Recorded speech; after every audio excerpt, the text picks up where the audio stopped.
Assalamualaikum warahmatullahi wabarakatuh. Salam berbahagia untuk kita semua. Di sini, saya dan teman-teman saya akan membahas tentang sistem dinamika. Tapi sebelum masuk materi, perkenalkan nama saya Taufik Rahmat Abdullah. Lalu ada teman saya yang bernama Diagina Nur Ayuni. Yang kedua ada Esmeralda Regita Tiara Puspa. Dan yang terakhir ada Siti Fatimatul Fadilah. Pertama-tama, kita harus mengetahui dulu apa sih sistem dinamik itu. Nah, sistem dinamik adalah pemodelan dan simulasi komputer untuk mempelajari dan mengelola sistem umpan balik yang rumit atau complex feedback system seperti bisnis, sistem lingkungan, sistem sosial, dan sebagainya. Metodologi dinamika sistem pada dasarnya menggunakan hubungan sebab akibat atau kausal dalam menyusun model suatu sistem yang kompleks sebagai dasar dalam mengenali dan memahami tingkah laku dinamis sistem tersebut. Itu merupakan prinsip dari sistem dinamik. Selanjutnya, ada 6 tahap untuk memodelkan sistem dinamik. Tahap yang pertama adalah mengidentifikasi masalah.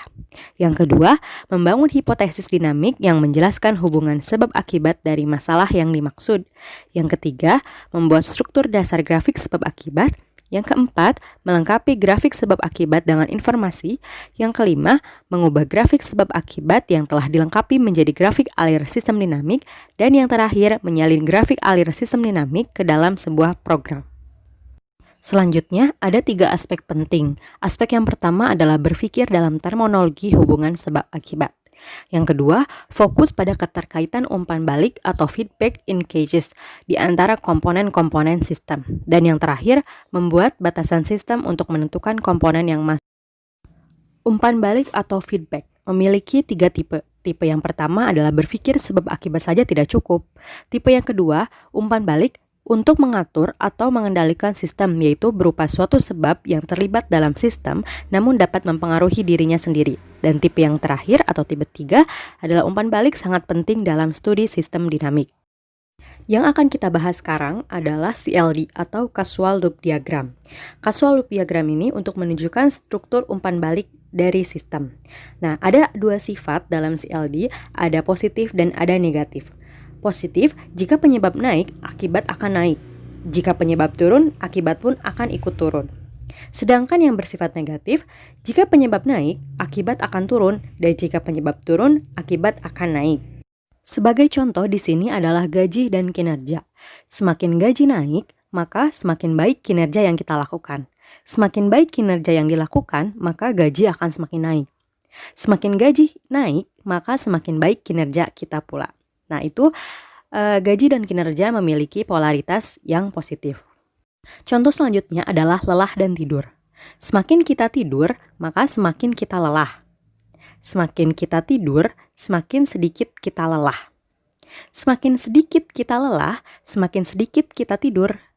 Semakin sedikit kita tidur, maka kita akan semakin lelah. Itu merupakan hubungan yang berbeda. Maka kedua ini memiliki polaritas positif dan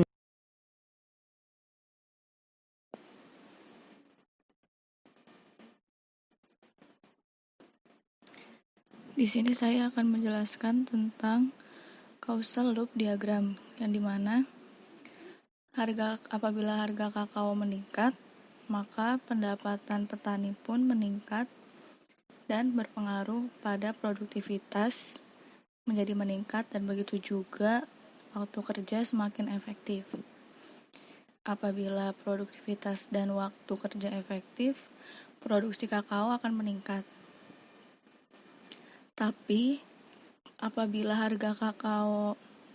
permintaan kakao menurun, itu akan berdampak kepada industri pengolahan kakao meningkat dan stok hasil olahan kakao pun meningkat. Berdampak juga ke ekspor hasil olahan kakao yang meningkat dan berpengaruh kepada market share menjadi meningkat dan akan berpengaruh kepada devisa negara. Apabila stok kakaonya meningkat, maka ekspor kakao meningkat dan berdampak kepada market share yang meningkat pula. Apabila harga kakao mengalami penurunan, itu akan berdampak juga ke permintaan kakao yang menjadi menurun dan juga menyebabkan stok kakao menjadi menurun pula. Stok kakao yang menurun, maka akan berdampak pada harga kakao yang akan menurun pula. Selanjutnya adalah simulasi mengenai produksi industri kakao yang telah kita modelkan menggunakan causal loop diagram. Nah, simulasi ini menggunakan stock flow diagram di mana kita membahas mengenai stok biji kakao dan stok kakao olahan. Yang akan kita bahas pertama adalah stok biji kakao. Yang pertama akan kita bahas yaitu stok biji kakao. Nah, stok biji kakao ini terdiri dari beberapa variabel yang mempengaruhinya. Setelah kita mengetahui variabel apa saja yang mempengaruhi stok biji kakao, maka bisa kita masukkan stok kakao awal yaitu 500.000 per ton. Setelah kita masukkan nilai awal dari stok biji kakao, maka bisa kita masukkan rumus yaitu stok kakao awal sama dengan panen kakao dikurangi ekspor biji kakao dikurangi konsumsi kakao. Setelah kita masukkan rumus tersebut, maka bisa kita lanjutkan dengan panen kakao. Nah, panen kakao ini dipengaruhi oleh produktivitas lahan, di mana produktivitas lahan kakao yaitu sebesar 6.570.050 ton. Setelah itu, bisa kita ketahui bahwa panen kakao sama dengan nilai dari produktivitas lahan. Setelah kita mengetahui nilai dari panen kakao, maka kita bisa lanjutkan dengan nilai dari konsumsi kakao. Konsumsi kakao terdiri dari beberapa variabel yang mempengaruhinya. Variabel tersebut adalah permintaan kakao dalam negeri dan stok kakao. Setelah kita mengetahui variabel-variabel apa saja yang mempengaruhi konsumsi kakao, maka bisa kita masukkan rumus. Rumus tersebut adalah if dan else.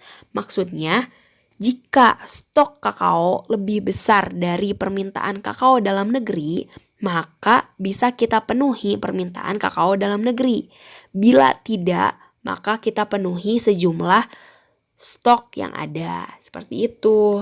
Nah, setelah kita mengetahui nilai dari konsumsi kakao, maka bisa kita lanjutkan dengan ekspor biji kakao. Nah, ekspor biji kakao ini menggunakan rumus yang sama seperti konsumsi kakao, yaitu rumus if dan else. Di sini kita masukkan jika stok kakao lebih besar sama dengan dari permintaan kakao dalam negeri ditambah permintaan kakao luar negeri, maka penuhilah permintaan kakao luar negeri. Jika tidak, maka penuhilah sejumlah stok kakao dikurangi permintaan kakao dalam negeri. Begitu. Setelah kita memasukkan nilai-nilai dari stok biji kakao, maka bisa kita lihat simulasinya dengan menggunakan grafik seperti berikut. Nah, didapat grafiknya yaitu produksi dari tahun 2017 sampai tahun 2037 selalu meningkat. Setelah kita mensimulasikan stok biji kakao, maka simulasi selanjutnya adalah stok kakao olahan, di mana stok kakao olahan ini terdiri dari beberapa variabel yang mempengaruhinya. Nah, bisa kita masukkan rumus yaitu produksi olahan kakao dikurangi ekspor olahan kakao dikurangi konsumsi kakao olahan dalam negeri merupakan rumus dari stok kakao olahan, di mana bisa kita masukkan nilai dari stok kakao olahan adalah sebanyak 300.000 ton. Nah, setelah kita mendapatkan nilai dari stok kakao olahan, maka bisa kita dapat produksi olahan kakao. Produksi olahan kakao ini merupakan akumulasi dari stok kakao ditambah impor kakao, di mana setelah kita ketahui sebelumnya bahwa impor kakaonya sebesar 2.671 ton. Setelah itu, kita lanjutkan dengan konsumsi kakao olahan dalam negeri. Konsumsi kakao olahan dalam negeri ini menggunakan rumus if dan else, yaitu jika stok kakao olahan lebih besar sama dengan permintaan kakao olahan, maka penuhilah permintaan kakao olahan. Jika tidak, maka bisa kita penuhi sebanyak stok kakao olahan yang tersedia. Nah, setelah kita menghitung konsumsi kakao olahan dalam negeri, bisa kita dapat. Nah, sebelumnya permintaan kakao olahannya berapa sih? Permintaan kakao olahannya yaitu 27.270.172 ton. Setelah itu, bisa kita lanjutkan dengan ekspor olahan kakao. Ekspor olahan kakao ini terdiri dari 2 variabel yang mempengaruhinya. Nah, untuk mengetahui ekspor olahan kakao ini bisa kita menggunakan rumus if then else, di mana jika stok kakao olahan lebih besar sama dengan permintaan internasional untuk kakao olahan Indonesia, maka bisa kita penuhi si permintaan internasional ini. Jika tidak, maka penuhilah sesuai dengan stok kakao olahan yang tersedia. Seperti itu. Nah, bisa terlihat bahwa grafik stok kakao olahan adalah naik dari tahun 2017 sampai 2037. Berarti simulasi yang kita lakukan merupakan simulasi yang baik dan berhasil. Nah, begitulah penjelasan dari kelompok kami mengenai sistem dinamika. Semoga yang kami sampaikan tadi bermanfaat bagi kita semua. Terima kasih atas perhatiannya. Kurang lebihnya mohon maaf. Wassalamualaikum warahmatullahi wabarakatuh.